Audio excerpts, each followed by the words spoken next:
Bismillahirrahmanirrahim. Alhamdulillahi rabbil alamin.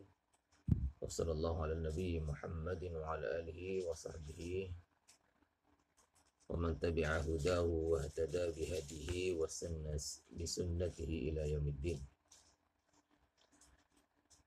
Semalam kita cerita ikhtilaf di kalangan a'immah antara hudud, antara dua pendapat, sama ada al-hudud zawajir ataupun al-hudud sawatir. Apa makna zawajir? Zawajir ini hudud sekadar memberi zajar saja, yakni menakutkan orang supaya tidak buat maksiat berkenaan. Dan sawatir pula dengan makna menghapuskan.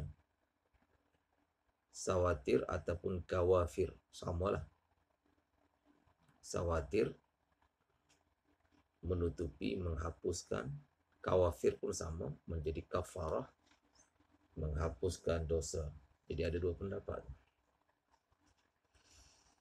Imam Syafi'i, Imam Ahmad, Imam Bukhari, dan di kalangan tabi'in pula Zaid bin Aslam, Mujahid. Ini antara a'immah yang berpendapat bahawa al-hududu kafaratun.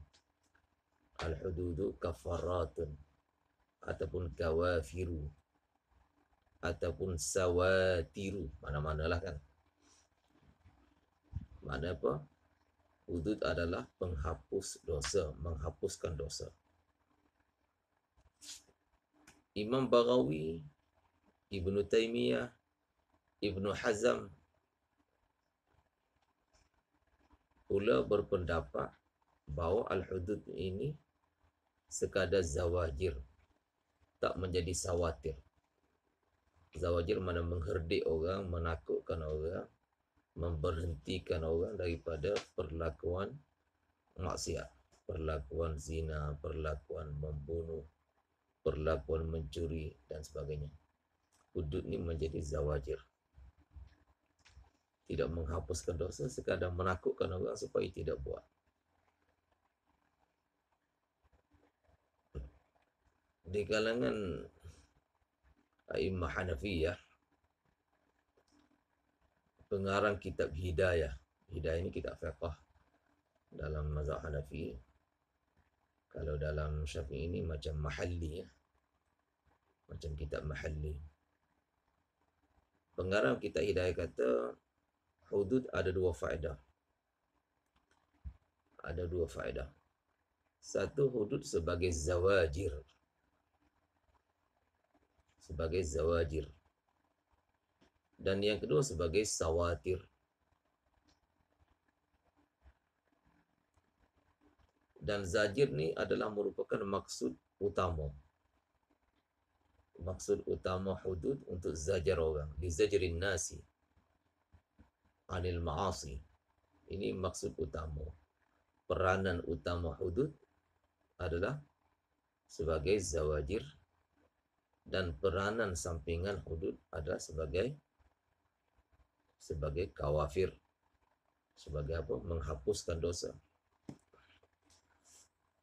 Jadi seolah-olahnya sahibul hidayah, pengarang kitab Hidayah ni, cuba menggabungkan antara dua pendapat itu.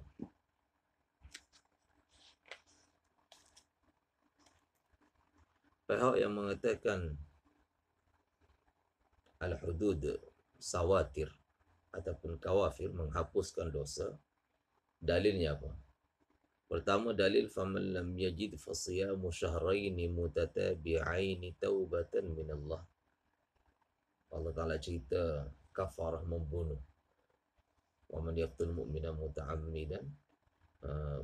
Kafarah dia apa? Kafarah membunuh. Fatahriru raqabatin mu'minatin wa diyatun musallamatin ila ahlihi. Wa man qatala mu'minan khata'an fa tahriru raqabatin mu'minatin wa diyatun musallamatin ila ahlihi illa an yasaddaqu. Siapa yang bunuh orang, maka hendaklah apa? Fadiyatun, dia kena bayar dia, dan wa tahriru raqabatin, dan apa? Merdekakan hamba sebagai kafarah membunuh. Kalau dia tak mampu, faman lam yajid fasiyamu syahraini mutatabi'aini taubatan min Allah.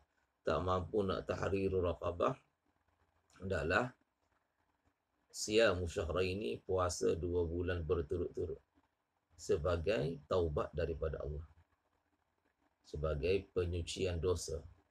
Puasa kafarah membunuh dalam bentuk puasa 2 bulan berturut-turut ini sebagai apa? Penyucian dosa daripada Allah. Ini satu dalil ni. Dalil bahawa al-hududu kawafiru, menghapuskan dosa, ataupun disebut juga sawatiru. Sawatiru, menjadi cover, menutupi dosa-dosa, menghapuskan dosa-dosa. Itu dalil yang pertama. Dalil yang kedua, hadithul bab. Hadis Ubadah bin Samit dalam bab yang kita baca sekarang ni. Dalam hadis ni kan, Nabi SAW sebut, man asaba min dhalika syai'an fa'uqiba fid dunya fahuwa kafaratul lah. Siapa yang melakukan sesuatu dari kesalahan lalu dihukum di dunia, dikenakan hudud. Orang curi kena potong tangan, orang zina kena rejam dan sebagainya. Fahuwa kafaratul lah, maka itu menjadi kafarah baginya, menjadi penghapus dosa baginya. Fa'uqibah itu umum dah. Sama ada uqibah dalam bentuk hudud ataupun uqibah dalam bentuk ditimpa apa-apa musibah. Hatta kalau dia terpijak duri sekalipun, itu menjadi penghapus dosa. Hatta syaukah yushakuhal muslim, ada sebut dalam hadis ni. Hatta syaukah, sehinggakan duri, yushakuha, terkena duri tadi kepada seorang Islam. Yushakuha al-muslim, satu orang Islam tercucuk duri itu, tertusuk duri, maka itu juga menjadi kafarah ataupun penghapus dosa. Lebih-lebih lagi kalau iqab, musibah ataupun denda itu dalam bentuk hudud. Sebab dia punya itu lebih itu kan. Kalaulah dengan duri, yang mana biasanya orang pijak duri ini tak sengaja, dia tidak ada ketakutan sangat, kegerunan terpijak duri ini kerana tak sengaja, tahu-tahu dah terpijak kan, dia tidak, kegerunannya tu tidak sama seperti kena had. Orang kena had, dia boleh jadi dia tak tidur berhari-hari ni, dia fikir nanti aku akan kena rejam nanti sekian-sekian tarikh, aku akan kena potong tangan. Dia punya ketakutan dia tu lebih. Kalau dalam ketakutan yang sikit sudah menghapuskan dosa, maka bitariqil aula, lebih-lebih lagi jika ketakutannya itu lebih kuat, maka lebih-lebih lagi menghapuskan dosa. Sampai baik. Itu dalil yang kedua, hadithul bab. Dalil yang ketiga, riwayat daripada Sayyidina Ali radhiyallahu ta'ala anhu, man asaba haddan, siapa yang menjalani hukum had, siapa yang membuat kesalahan yang menyebabkan dia dikenakan hukuman had, hukuman hudud. Man asaba haddan, siapa yang buat kesalahan yang menyebabkan dia kena hukuman hudud, fa ujjila uqubatuhu fid dunya, lalu disegerakan hukuman untuknya di dunia. Disegera. Kalau potong tangan, dipotong di dunia juga. Bukan tunggu hukuman akhirat, bahkan disegerakan untuknya hukuman di dunia. Fallahu a'dalu min an yuthanniya ala abdihi al-uqubata fil akhirah. Allah Ta'ala lebih adil lagi daripada bahawa Allah Ta'ala mengulangi hukuman untuk hambanya di akhirat. Maknanya Allah punya keadilan ini menghendaki bahawa Allah tidak mengulangi. Kalau kesalahan sekali, denda 2 kali, itu menyalahi kehendak, menyalahi sifat adilnya Allah Subhanahu Wa Taala, bercanggah dengan sifat adilnya Allah Taala. Salah satu sifat dia al-adl, al-adlul latiful khabir. Ingat tak dalam Al-Asmaul Husna, salah satu sifat Allah apa? Al-adlu. Wa ma rabbuka bidhallamin lil abid. Allah tidak buat zalim kepada hamba. Kehendak adil, Allah Ta'ala tidak hukum 2 kali. Ini hujah yang ketiga.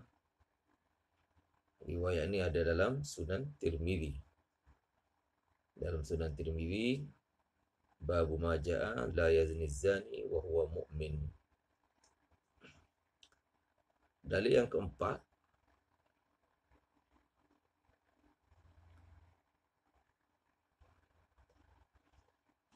Inna Allah Azza wa Jalla idza arada bi'abdin khairan ajjala lahu 'uqubata dhanbihi fid dunya. Bila Allah nak kebaikan untuk seseorang hamba, Allah segerakan hukuman dosanya itu di dunia. Idza arada bi'abdin khairan, bila Allah nak kebaikan untuk seseorang hamba, ajjala lahu 'uqubata dhanbihi fid dunya. Allah segerakan hukuman dosanya di dunia. Jadi siapa yang kena apa-apa tu disebabkan dosanya, maka dia kena syukur pada Allah. Sebab apa? Azabud dunia ahwanu min azabil akhirah. Hukuman dunia lebih ringan berbanding hukuman akhirat. Siapa yang buat salah apa-apa, kantoi dengan Ustaz Umar, dia kena terima kasih pada Allah. Sebab kantoi di dunia, kenalah hukuman di dunia. Lebih baik daripada kantoi di akhirat. Okey. Wa rabbuna tabaraka wa ta'ala akramu min an yu'aqiba ala dhanbin marratain. Allah Ta'ala akram, lebih mulia daripada bahawa Allah Subhanahu Wa Ta'ala menghukum atas satu dosa 2 kali. Allah Ta'ala punya sifat karam, sifat kepemurahan Allah Subhanahu Wa Ta'ala menghalang untuk bahawa Allah menghukum 2 kali atas terhadap satu dosa. Samjai baik.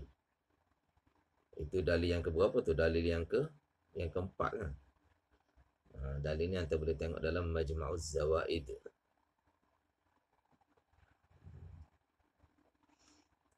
Satu lagi dalil juga dalam kitab Majma'uz Zawaid daripada Abdullah bin Umar.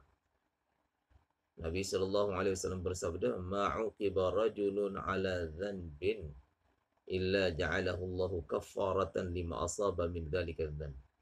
Ma'uqiba rajulun, tidaklah dihukum seseorang ala dhanbin, atas sesuatu dosa, illa ja'alahu Allahu kaffaratan, melainkan Allah Subhanahu Wa Ta'ala menjadikannya sebagai kafar, penghapus, lima asaba min dhalika dhanbi, bagi kesalahan, bagi kesalahan dia melakukan dosa berkenaan. Penghapus bagi kesalahannya melakukan dosa berkenaan. Boleh faham semua? Basri faham? Itu beberapa dalil. Pihak yang mengatakan zawajir pula, dalilnya satu ialah ayat yang dikenali sebagai ayatul muharrabah. Denda ataupun hukuman untuk orang merompak. Quran kata, innama jazaa'ul ladzina yuharibunallaha wa rasulahu. Balasan, hukuman bagi orang yang merompak, wa yas'auna fil ardi fasada, melakukan kerosakan di muka bumi, an yuqattalu, bahawa mereka akan dibunuh. Mereka akan dibunuh. Bunuh ni kalau mereka merompak, maknanya mengambil harta dan juga mereka membunuh nyawa, maka mereka akan dibunuh. Au yusallabu, ataupun mereka akan disalib. Yani kalau mereka membunuh saja tanpa merompak harta, tanpa mengambil harta. Semasa rompakan tu mereka hanya sempat membunuh. Harta tak sempat ambil, maka mereka yusallabu, akan disalib. Au tuqatta'a aydihim wa arjuluhum min khilafin, ataupun dipotong tangan dan kaki mereka secara bersilang. Kaki kanan, tangan kiri. Tangan kanan, kaki kiri bersilang. Ini kalau semasa merompak, semasa rompakan itu mereka sempat mengambil harta saja tanpa sempat membunuh. Maka hukuman untuk mereka dipotong secara bersilang. Au yunfau minal ardi, ataupun semasa rompakan itu mereka hanya sempat menakutkan orang saja. Bunuh tak sempat, ambil harta tak sempat, maka mereka dibuang negeri. Yunfau minal ardi, dibuang negeri. Dzalika lahum khizyun fid dunya, itu untuk mereka merupakan kehinaan. Walahum fil akhirati adzabun azim, dan di akhirat merupakan azab yang besar. Setelah mereka mengalami hukuman tadi, menjalani hukuman tadi, disalib, dipotong tangan, kaki, bersilang dan sebagainya, Allah kata illal ladzina tabu, kecuali mereka bertaubat. Jadi kalau sudah menghapuskan dosa, kenapa timbul cerita taubat lagi? Kalau dosa dah tak ada, tak timbul soal Allah Ta'ala menyebut mereka ni bertaubat dan sebagainya. Dosa dah tak ada. Taubat-taubat ni kalau dosa masih ada. Samjai baik. Illal ladzina tabu tu. Ini hujah bagi pihak yang mengatakan hudud zawajir. Hudud sekadar zajar saja, tidak menjadi penghapus dosa. Sebab Allah masih sebut cerita taubat tu. Setelah mereka menjalani hudud, masih ada cerita taubat. Kalau dah terhapus dosa, taubat tak timbul soal dah. Faham ke tu? Tapi hujah ni dijawab oleh pihak yang mengatakan hudud ini sebagai penghapus dosa, bahawa di situ tabu tu dengan makna satunya ialah ayat tu berkenaan dengan orang murtad, orang kafir, orang murtad. Jadi memanglah mereka, orang kafir ni, kalau mereka kena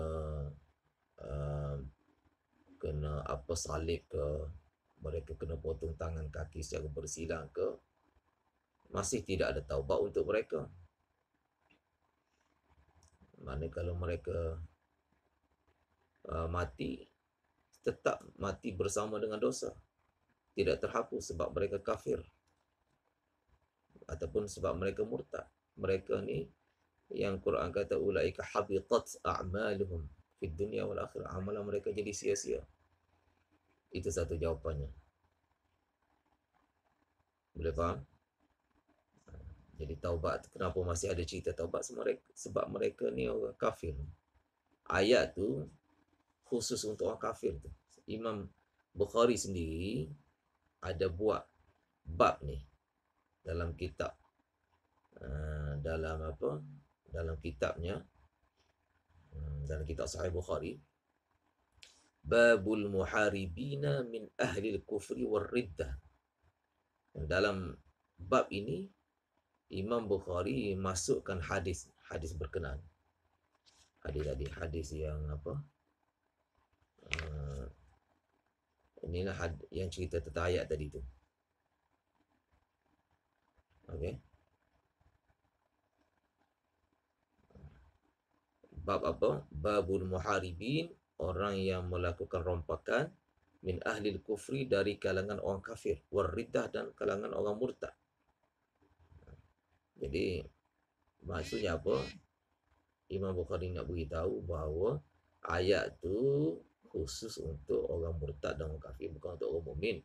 Dengan makna kalau orang mukmin, bila mereka merompak, lalu mereka menjalani, selepas merompak mereka dikenakan hukuman hudud untuk merompak, potong tangan, kaki bersilang ataupun disalib dan sebagainya, maka sudah terhapuslah dosa untuk mereka. Jadi ayat tu ayat yang mana maksus minhul ba'du tu. Ayat tu cerita umum, innama jazaa'ul ladzina alladzina umum, tetapi maksus minhul ba'du, dikeluarkan daripadanya sebahagian. Siapa yang dikeluarkan? Perompak yang mukmin. Perompak tapi dia iman, dia mukmin, dia ada iman. Itu tak termasuk dalam ayat itu. Yang masuk dalam ayat itu perompak yang kafir saja. Boleh faham? Jadi saya ada hal sikit saya. Itu dulu setakat ni. Wassalamualaikum warahmatullahi wabarakatuh.